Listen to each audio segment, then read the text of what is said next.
Please welcome Dr. Wayne Hawkins with our opening remarks. Hello and welcome to the 2022 Sue Salthouse Memorial Lecture. My name is Wayne Hawkins. I'm the Director of Inclusion at ACAN. Firstly, I'd like to acknowledge Aboriginal and Torres Strait Island peoples as the traditional owners of land and waters of Australia and pay respect to elders past, present and emerging.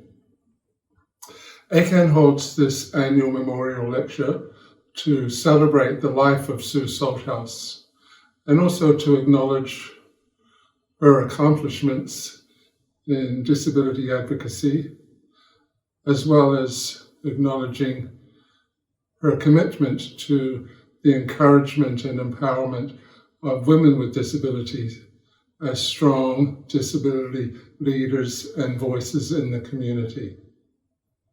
Sue was a long-time supporter of ACAN. Amongst her many achievements as member of WIDA ACT and ACT Senior of the Year, Sue was also instrumental in helping with the development of ACAN as an organization and was a member of ACAN's founding board of directors. During Sue's time as a member of the board, she also chaired ACAN's Standing Advisory Committee on Disability Issues. It was 2010 when I joined ACAN as Disability Policy Advisor, and during the time that Sue was on the board, I got to see the effectiveness of strong, fearless, and reasoned disability advocacy, and I'll always be grateful to Sue for that. This year, we have another remarkable woman with disability to deliver the lecture, Robin Wilkinson. As some of you will know, Robin has a very long and successful career as a disability advocate, particularly with her work with Disabled Peoples International and the work that she did in helping to develop Women with Disability Australia. Robin also has been a long-time supporter of ACAN and was actually a member of the board of CTN, Consumers Telecommunication Network, which was a predecessor to ACAN. Robin continues to support ACAN's work, and an acknowledgement of that support was last year made a life member of ACAN. ACAN is extremely grateful for Robin's support and the work that she has done over the years to progress access for people with disability. As such, it's with great pleasure, on behalf of the team at ACAN, that I introduce Robin Wilkinson to deliver the 2022 Sue Salthouse Memorial Lecture.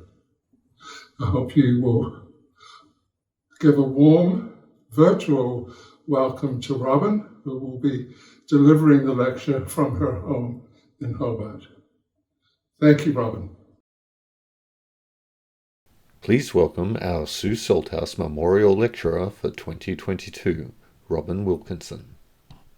I've entitled the Sue Salthouse Memorial Lecture for 2022, Activist by Chance. Before I start, I'd like to acknowledge the traditional owners of this land, Lutruwita, on which I am giving this lecture today.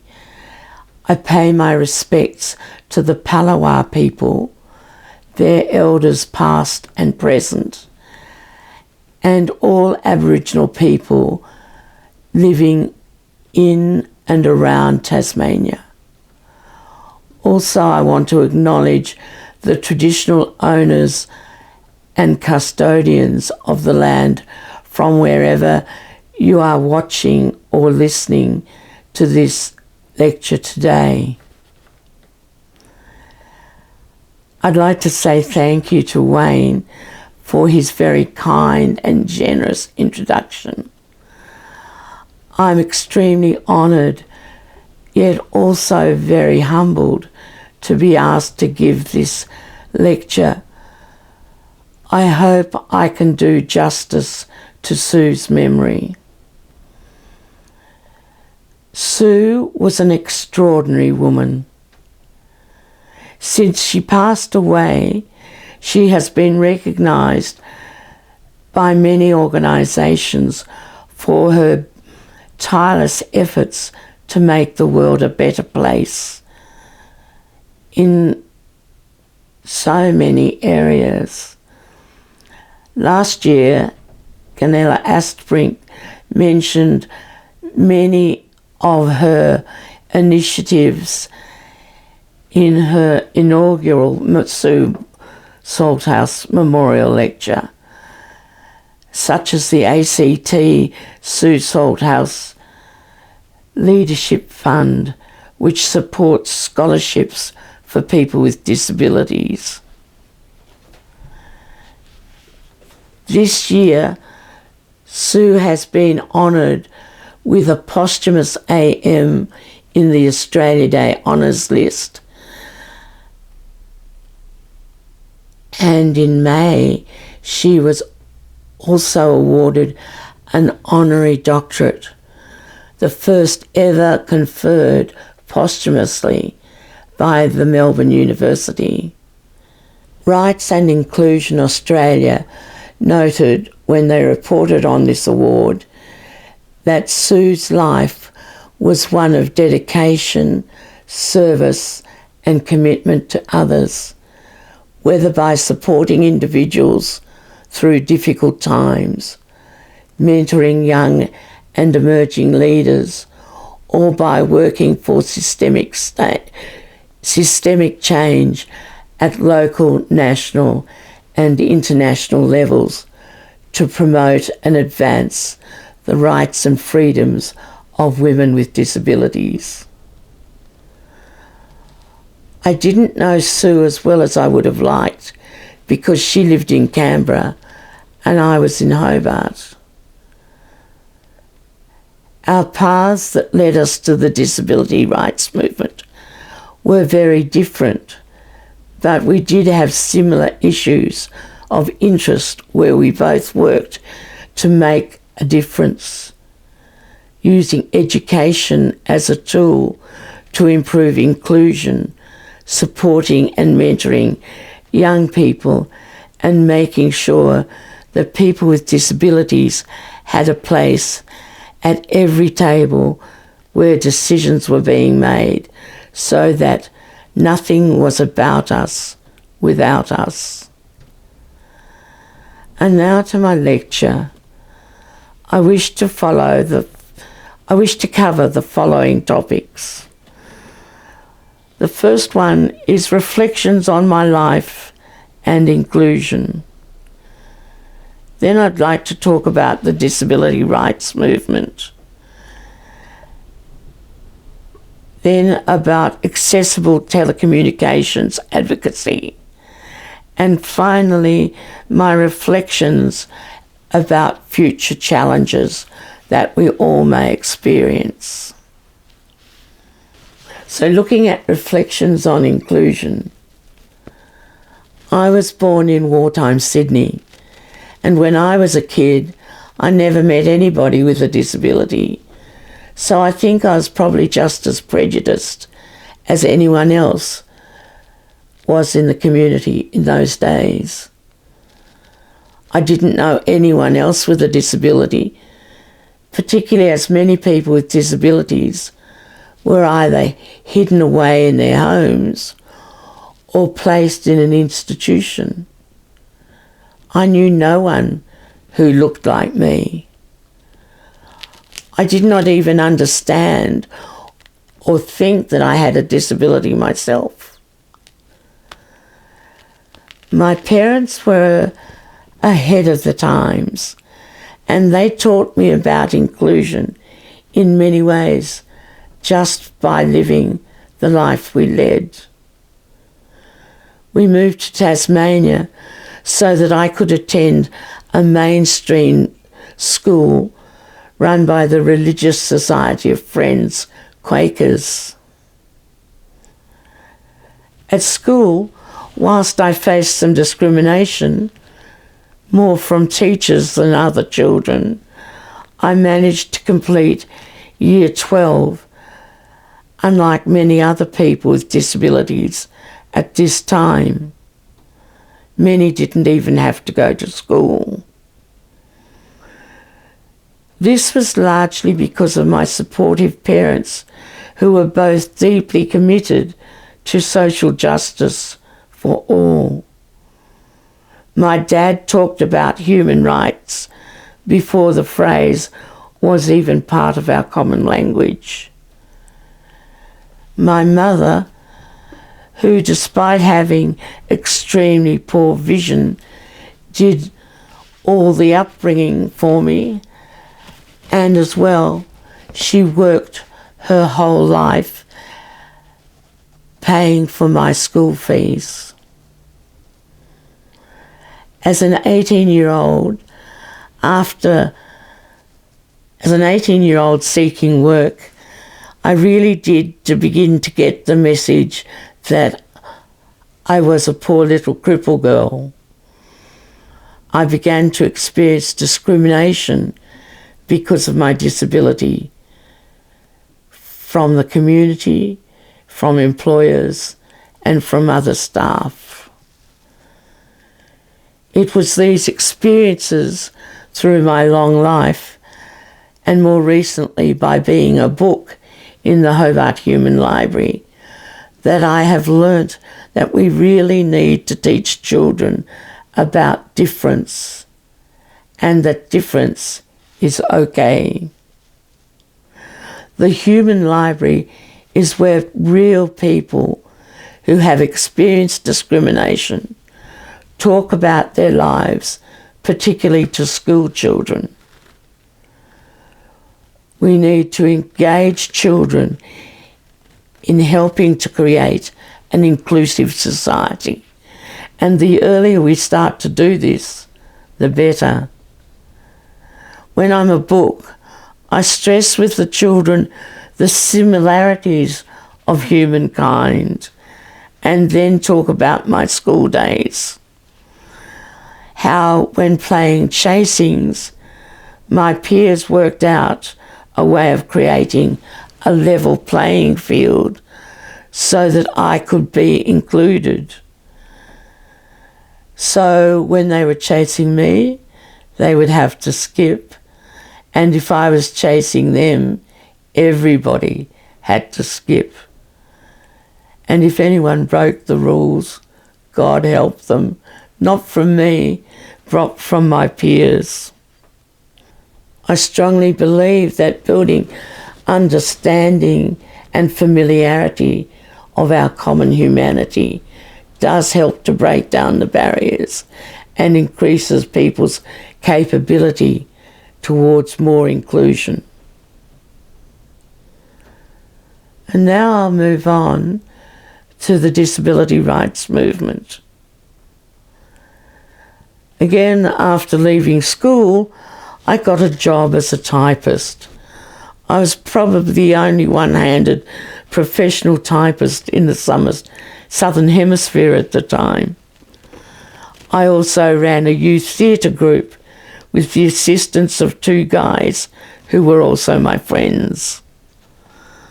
Also, I was doing a few bit parts with acting with the ABC schools programs and in radio drama.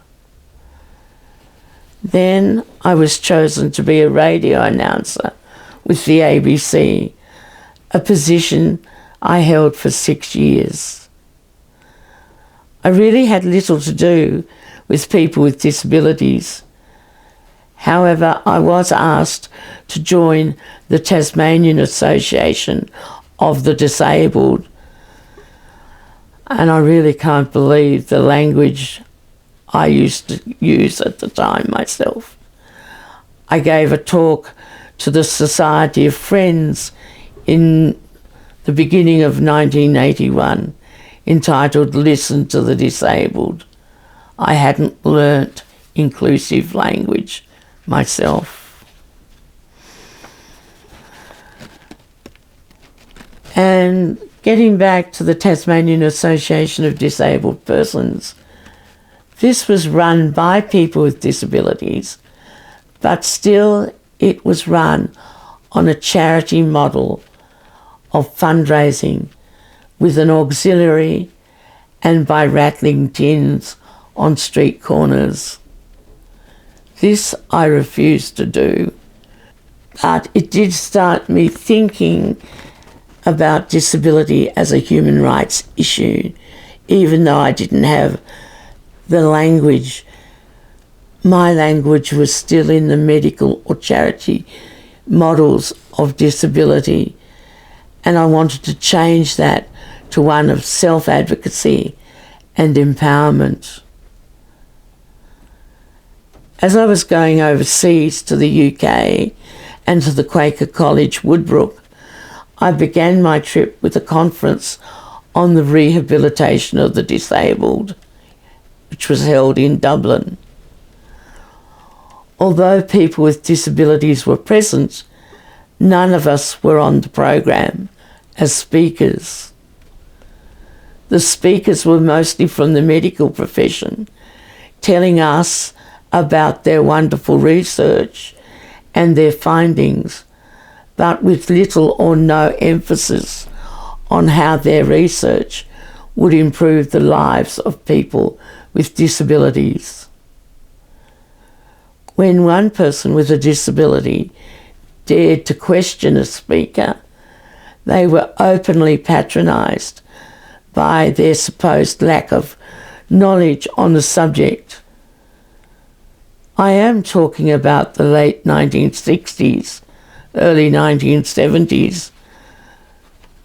I did not realise it at the time, but inside me was a volcano waiting to erupt. And the volcano boiled away and boiled away for several years until 1981, when there was hope on the horizon with the Year of Disabled People. In Tasmania, and I assume in other states, the community all got together to talk about people with disabilities, but not one of us was made chair of any of the committees that were set up. The theme was break down the barriers. So, of course, we took the easy way out and looked at the built environment first and what we needed to do to break down those barriers.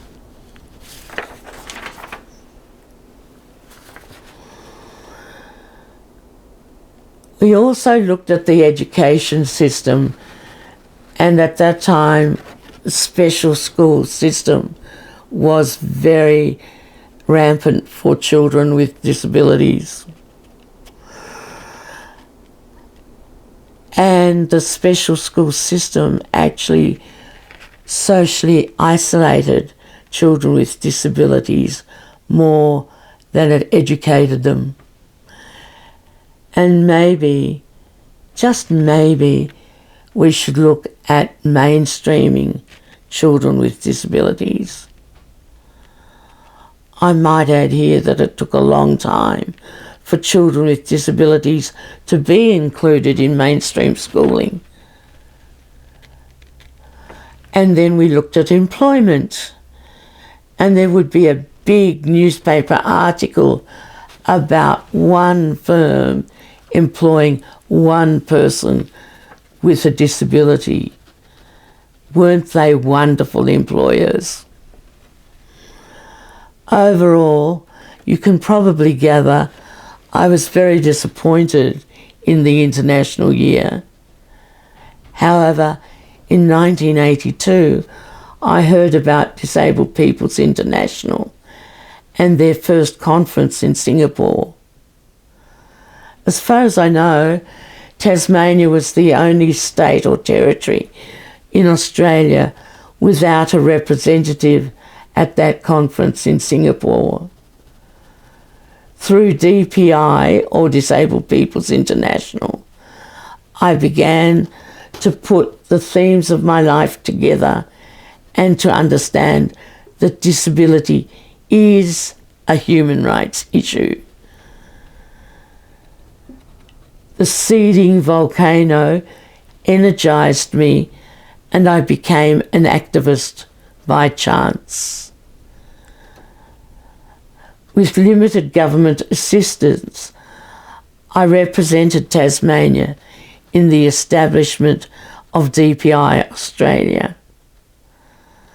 I started to look at disability and inclusion as a human rights issue and saw it through a different framework, more about equality, equity, and I started to have a vision about how the world could and should change for the better.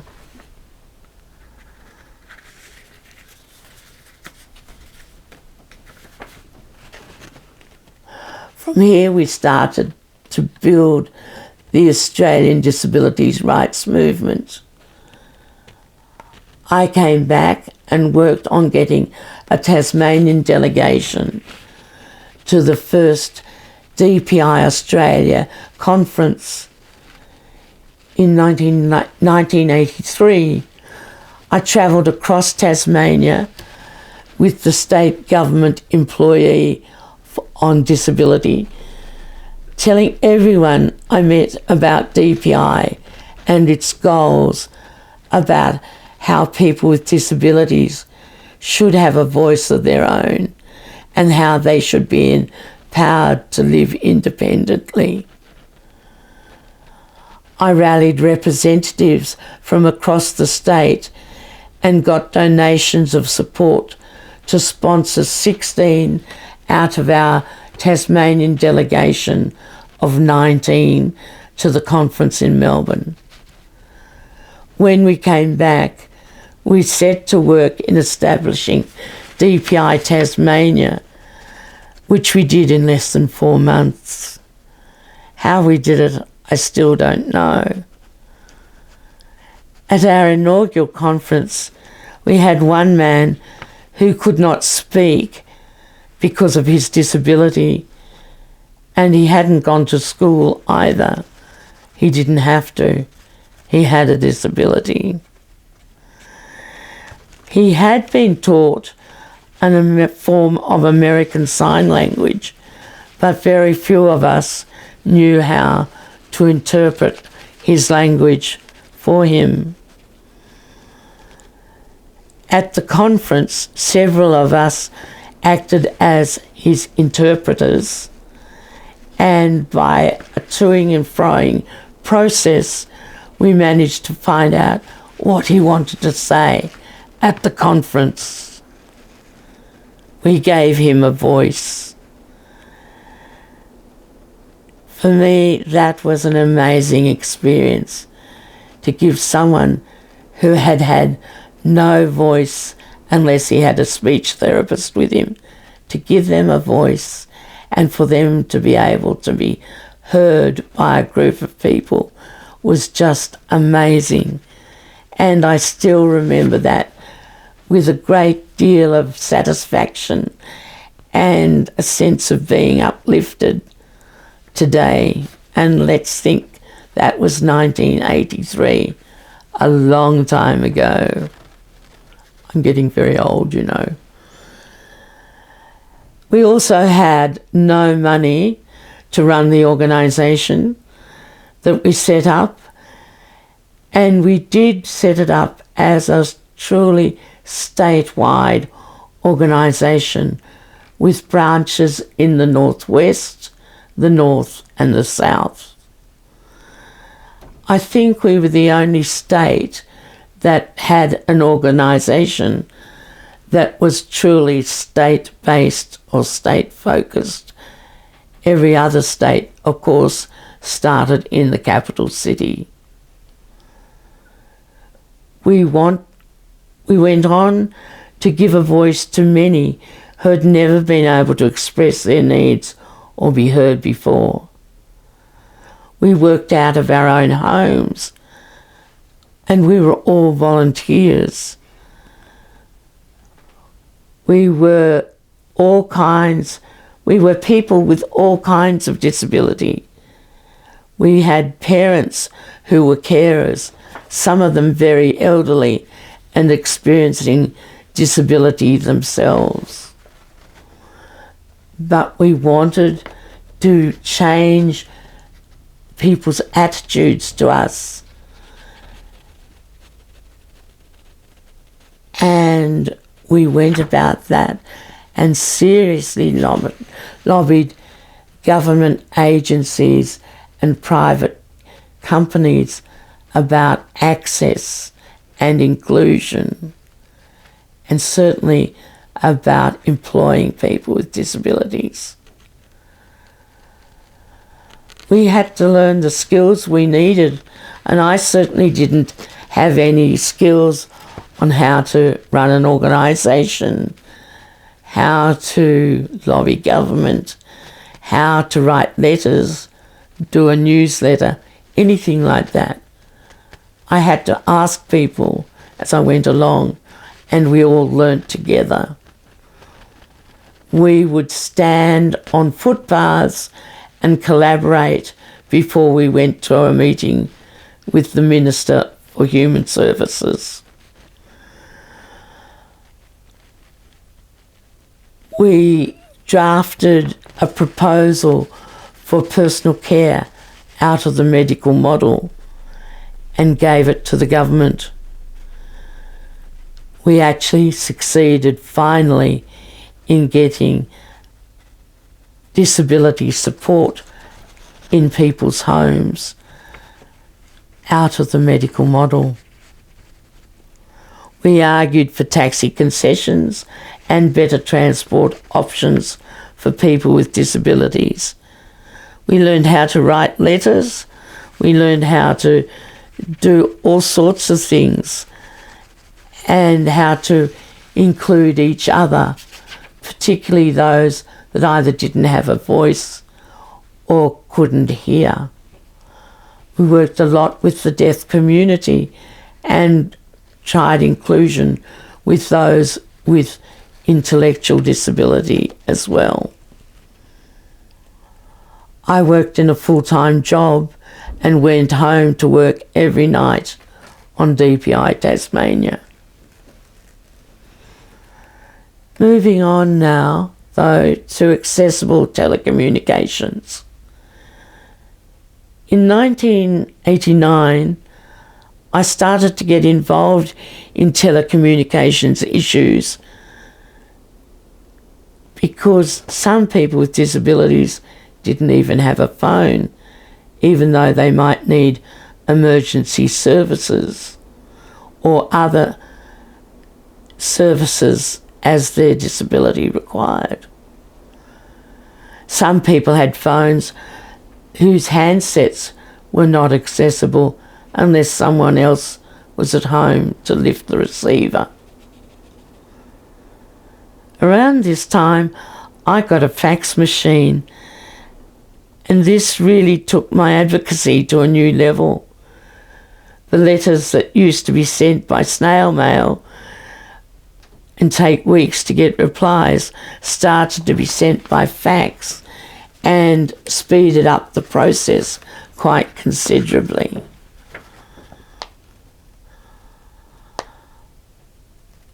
I got involved in the establishment of the new Consumers Telecommunications Network, and I became an advocate for better community education campaigns on the 000 changes that were proposed and the numbering changes that occurred. We supported the directory services remaining free so that people with disabilities had the same access as people who could read and lift the heavy white pages. And we got Telstra to set up a disability hotline. I learned more about the deaf community and their battle for telephone typewriters and a relay service.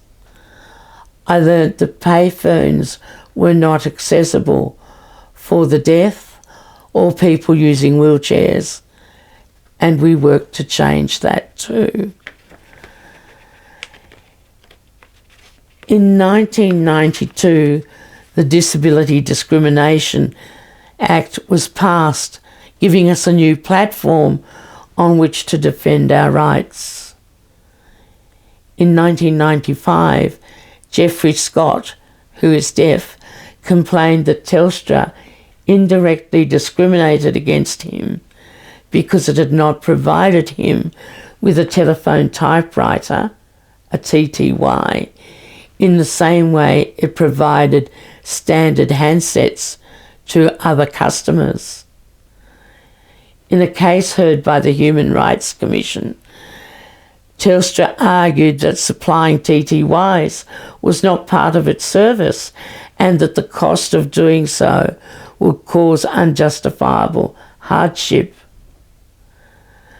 The complaint was upheld and Telstra was directed to provide a TTY not only to Mr. Scott but also other Australian households that required that service. Telstra accepted the decision and established a voucher system to assist people who required a TTY. After that, we made sure that mobile phones were compatible with hearing aids and cochlear implants. We worked on establishing the first disability standards in telecommunications.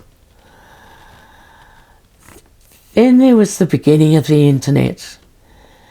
It was just starting up and dial-up services were being adopted more widely.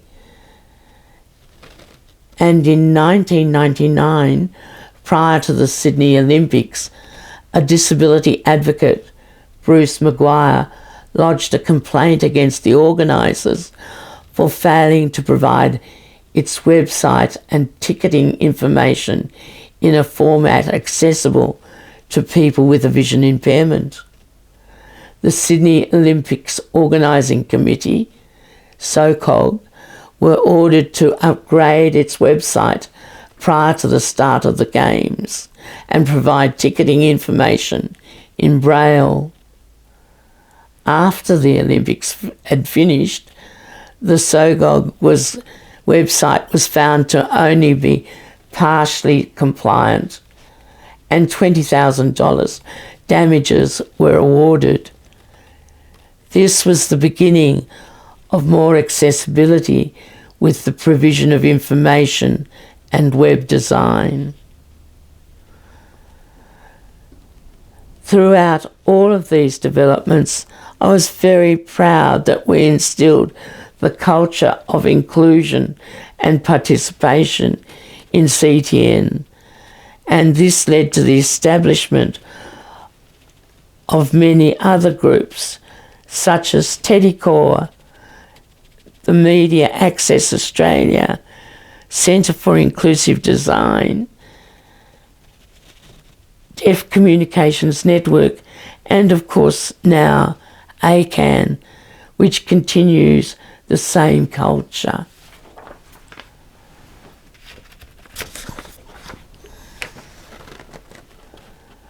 We worked in different ways to establish different disability action plans for the telcos. For example, with Optus, a small group of us looked at the company's aims, values and objectives and tried to make their products and services reflective of these values so that it was more than just words on a page. We tried to make their values statement a living document, and that's how their disability action plan was developed. On the same model, Optus developed their cultural diversity plan. In fact, from 2000 on was a golden age of inclusion in telecommunications for people with disabilities. Not only did we have Telecor, but many of us sat on Telstra's extensive consultation processes with disability at both national and regional consultative groups, and Optus also had a consumer liaison forum. The Australian Communication Industry Forum, ACIF, who were the predecessor for the Communications Alliance, had its own disability council, and the regulators had a consumer forum as well. People with disabilities, including me, were driving the agenda and getting good outcomes for all consumers on these bodies. One of my proudest achievements during this time was to be a member of the Australian delegation to both the 10th and 11th Global Standards Collaboration meetings, the first one in France, the second one in the USA. It was 2005 and 2006. And I noticed at the conference in 2006, people from other countries were trying to emulate what we did in Australia to include people with disabilities in product design and services in telecommunications.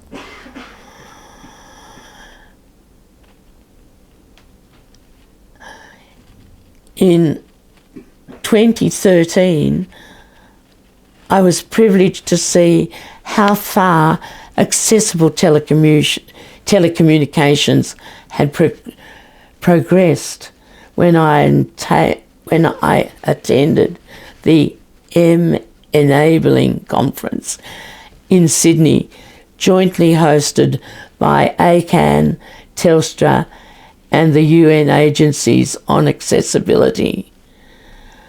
I've been amazed to watch the achievements of Dr. Wayne Hawkins in his role as Director of Inclusion at ACAN, establishing the accessible telecom service and getting the ICT procurement standards adopted, to name just a couple of things he's achieved.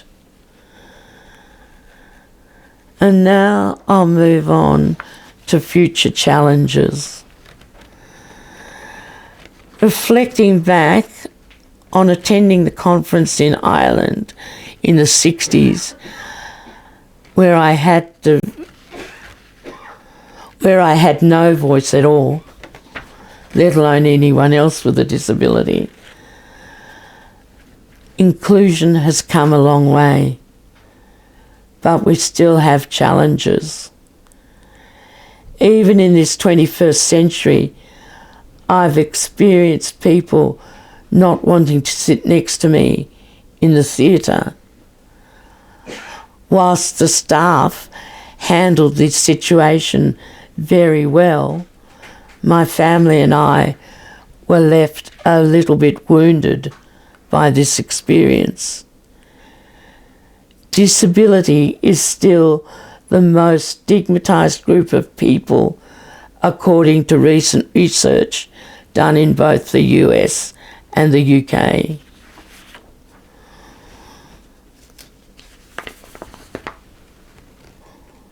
So, the first challenge that I would like to address in the future is achieving maximum inclusion. There are still many people who are overlooked when talking about people with disabilities.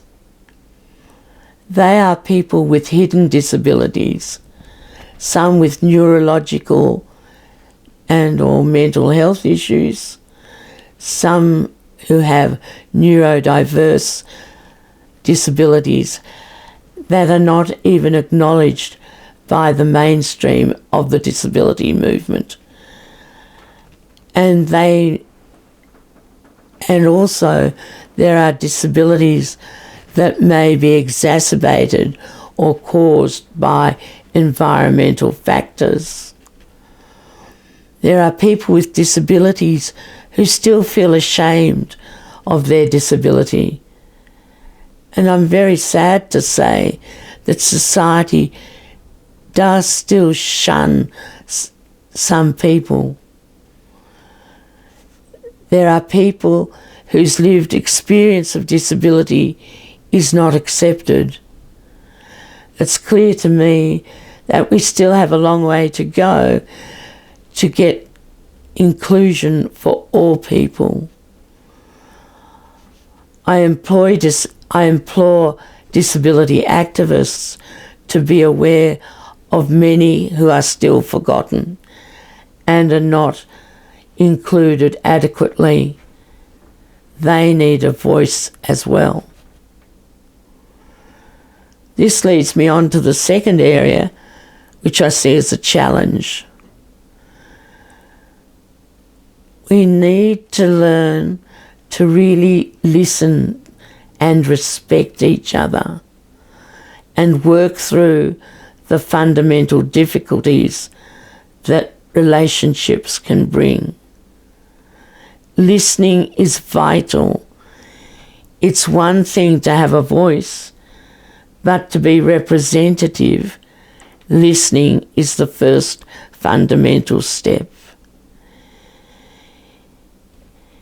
If I was to give myself, my younger self, some advice, I would not get so frustrated like I used to when people didn't refer to me as a person with a disability for knowledge, but went to service providers. I would try and curb my emotions so that I could explain what needs to happen in a more rational way. People with disabilities are often still on the sidelines. And if this is happening to you, one strategy is not to see this as a disadvantage, but instead turn it into an advantage. I realise after many years that there's much to also be gained from observation and listening. Choose your moment and then speak with authority. And over years, you will develop wisdom and you will gain wisdom from your lived experience of disability. My third challenge relates to the power of networking, something that Sue did very well. Networking is a key skill to develop, and I don't know that I've done that well or as well as I would have liked. But you might not realise it, but those of us who have to use wheelchairs are often at a disadvantage in social arenas because we can't stand up and speak on the same level. People tend to speak down to us. If you are ambulatory and speaking with somebody who uses a wheelchair, maybe just pull up a chair or squat down so that you're on the same eye level. If you see someone blind at a conference, go up to them and introduce yourself. If you meet someone who is deaf, look at them when you're speaking to them and not to their interpreter. Also, for other people, don't look at the carer when speaking to someone with a disability. Look at the person. It's very simple, but often we forget to do that. These are a few reasons why it is not that easy for people with disabilities to network. The new digital platforms and technology available may help, but they must be designed with inclusion in mind as well. I know from experience that activists trying to change the world need supportive networks to fall back on. So take the time to think about how you can build your network, especially across generations, or help others to be involved and supported. Building self-confidence in future advocates is a vital investment in our future. People with disabilities, unfortunately, doubt themselves so much because of how they've been treated. So make the extra effort to build supportive, diverse networks that include everyone.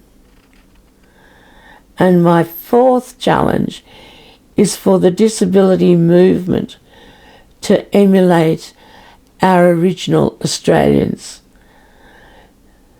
who have spent a lot of time and allowed a large amount of effort towards getting acknowledgement of Aboriginal people in the Australian Constitution. Something we will all vote on next year. There needs to be more involvement of First Nations advocates in the disability organisations. We have much to learn from Australia's Indigenous peoples about being an inclusive society.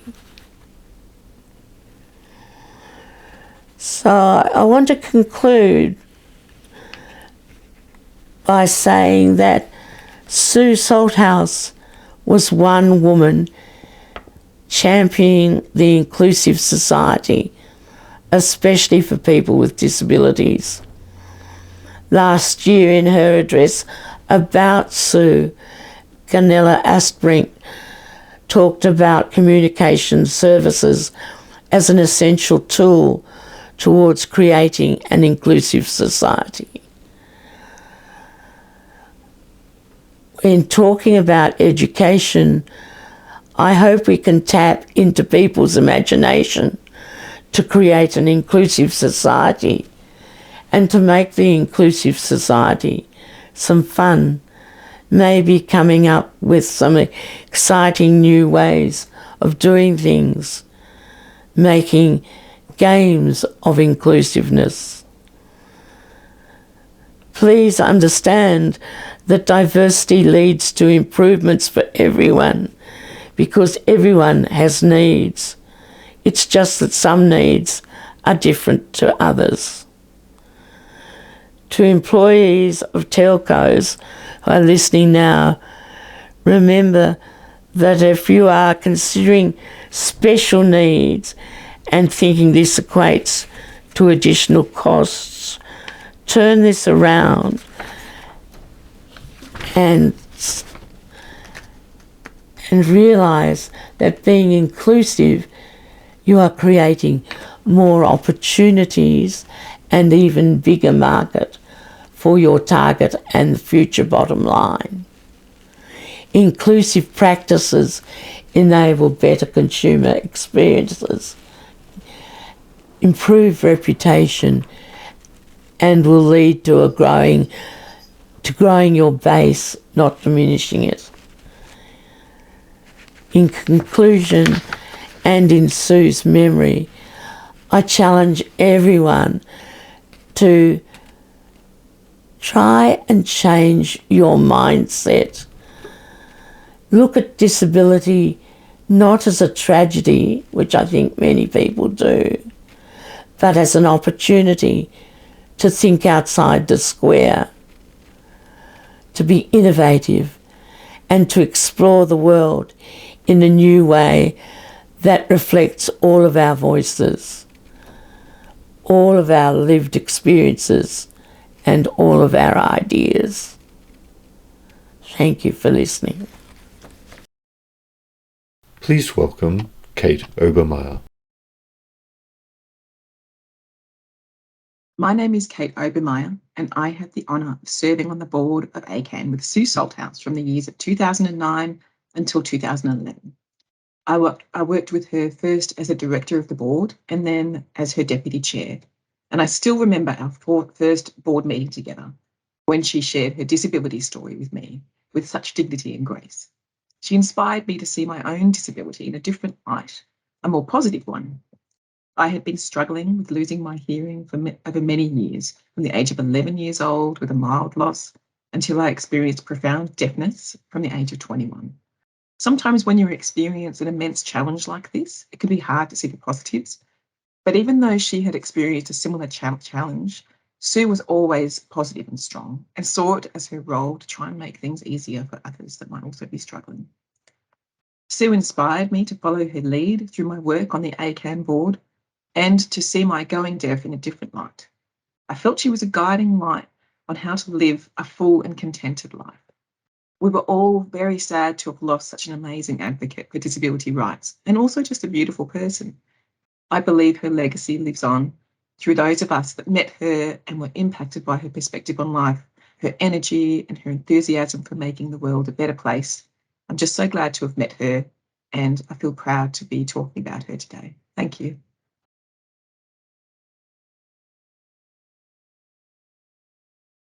Please welcome Len Bythaway.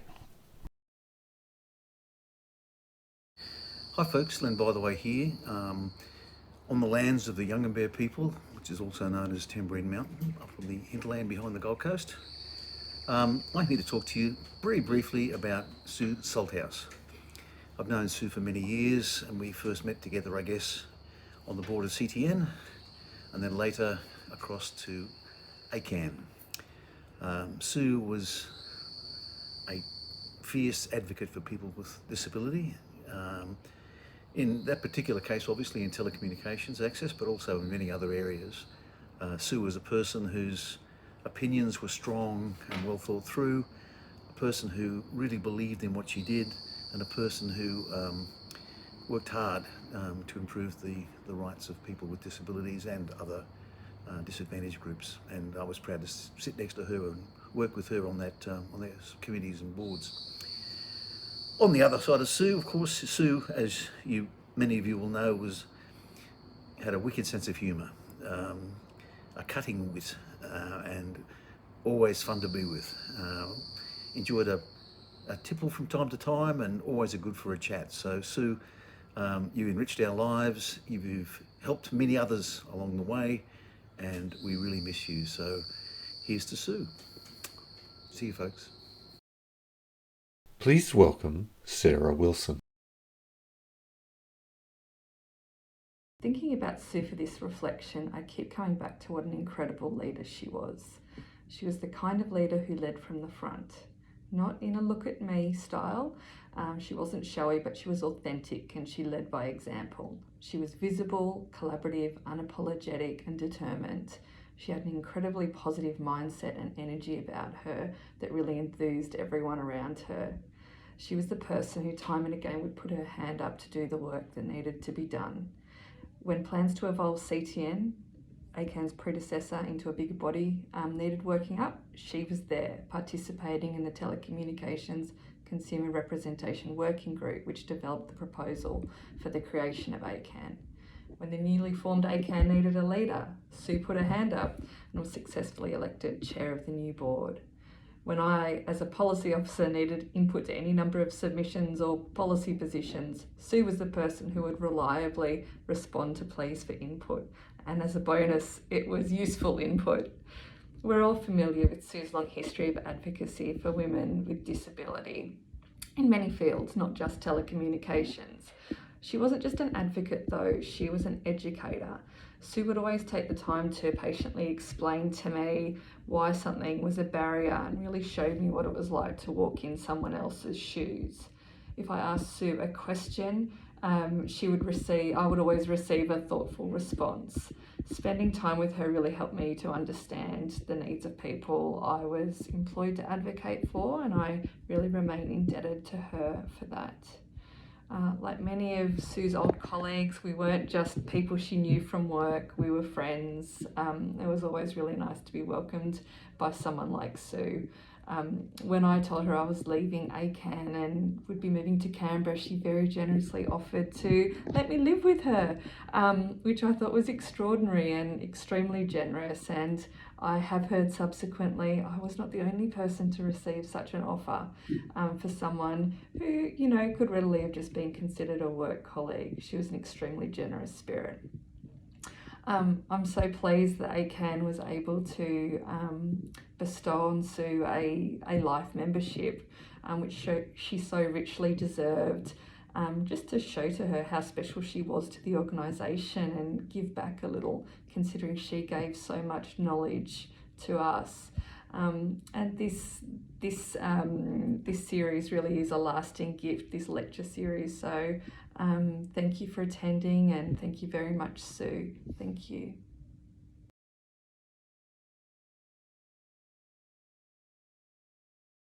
Please welcome Kerry Marshall.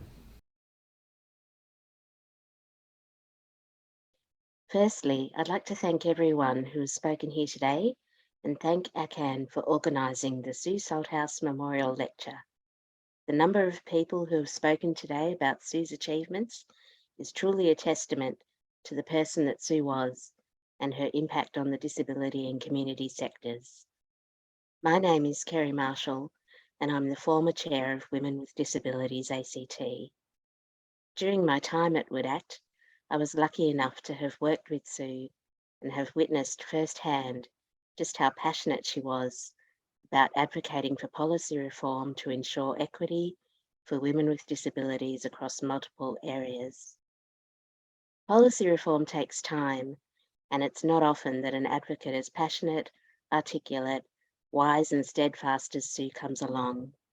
For that reason, it's important that we continue to celebrate Sue's life and achievements, and I thank ACAN for this series of memorial lectures. I would lastly like to remind all attendees that an on-demand recording of this lecture will be available at a later date via acan.org.au. We look forward to the opportunity to celebrate more of the work that has been accomplished in the field of disability and human rights at next year's memorial lecture. Thank you all for joining us today.